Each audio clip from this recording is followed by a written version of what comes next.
The learning objectives are to understand the differences between primary and secondary lymphoid organs, to know the structure and functions of primary and secondary lymphoid organs, and to know how lymphocytes, B lymphocytes and T lymphocytes development takes place in the primary lymphoid organs, and to understand how immune response is initiated in the secondary lymphoid organs when the lymphocytes come in contact with the antigen in the secondary lymphoid organs.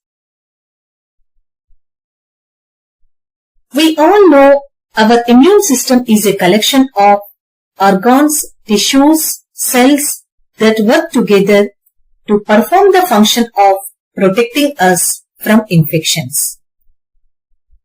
The organs of immunity are called lymphoid organs. They are a part of lymphatic system and involved in the development of lymphocytes. The process of formation of lymphocytes is called lymphopoiesis.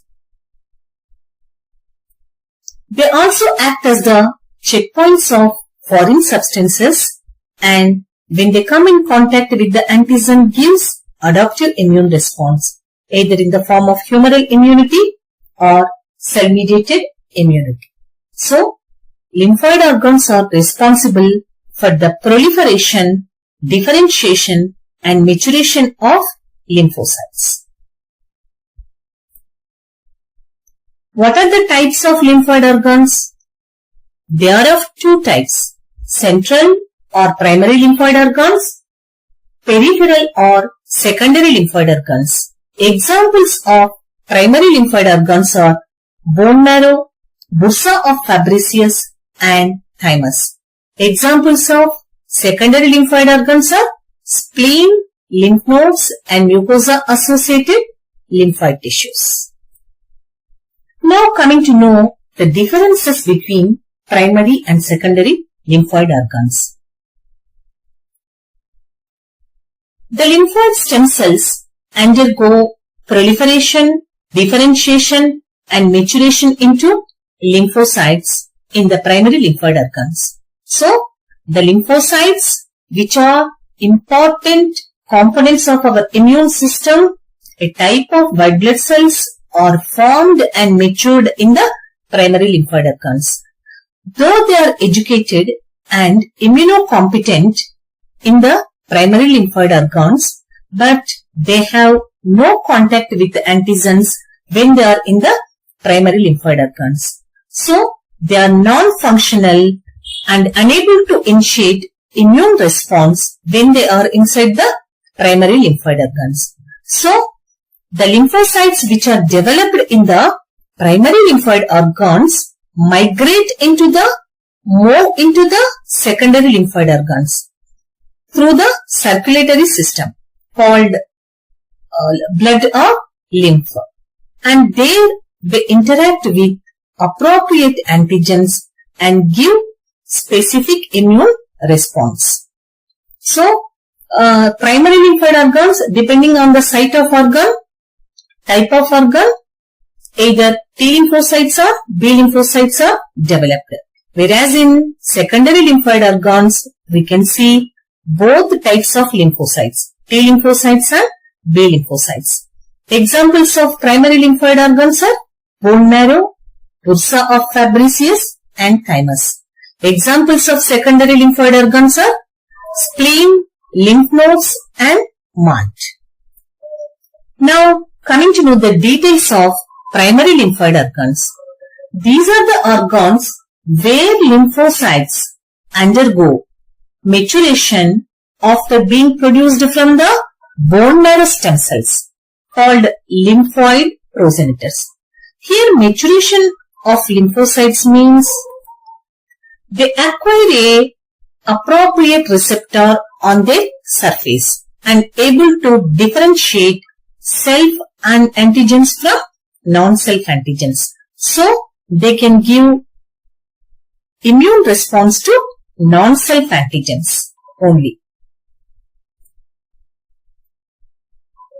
What are primary lymphoid organs? We know bone marrow, bursa of Fabricius and thymus are primary lymphoid organs.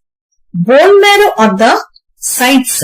Bone marrow is the site for the maturation of B lymphocytes in humans.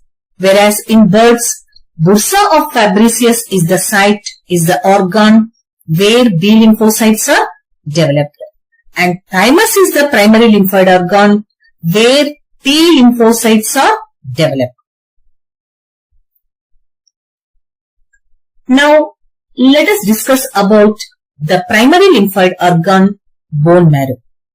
It is a type of tissue found inside our bones and axial skeleton.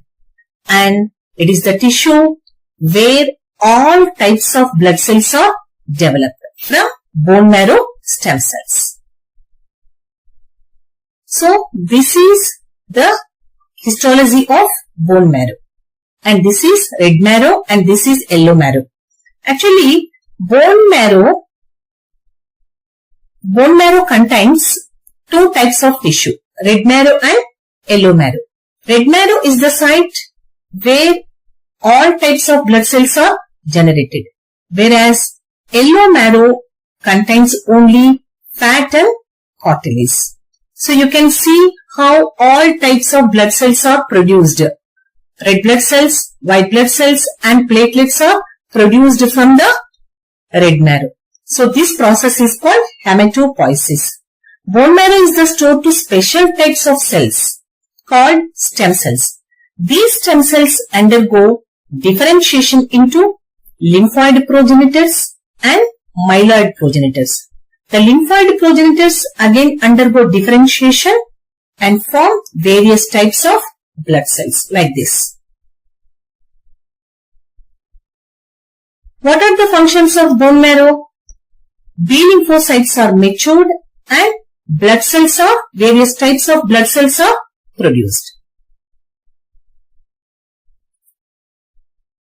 So like this, B lymphocytes are lymphocyte precursors are developed in the bone marrow, but in the fetal liver, by 8th to 9th week of pregnancy in humans, B lymphocytes are present. But thereafter, in further life, bone marrow takes over the production of B lymphocytes. So, as we discuss now, bone marrow functions are B lymphocytes maturation and production of various types of blood cells. Now coming to know bursa of Fabricius. The site of maturation of B lymphocytes in birds is bursa of Fabricius. It is present at the common exit of intestine and genitourinary tracts in birds. It is the place where B lymphocytes undergo proliferation, differentiation and maturation. It is the organ which atrophies with age. That means it shrinks with size as the age progresses. And it is functionally similar to bone marrow. So this is the location of bursa of Fabricius in birds, where development of B lymphocytes takes place. Now coming to know another primary lymphoid organ, thymus. Where is it located? It is located in the upper chest below the sternum, and it is a bilobed organ which is extended into projections by trabeculae. So, the connective tissue divides the organ into lobules.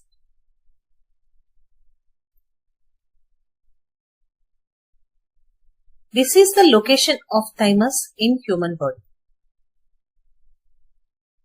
So, the organ is divided into two compartments, cortex and medulla. Cortex is the outer portion and medulla is the inner portion.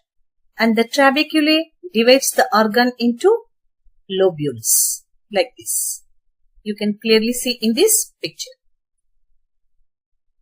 There is a lining of epithelial cells like this, which helps in the differentiation of lymphocytes as they move from cortex to medulla, like this.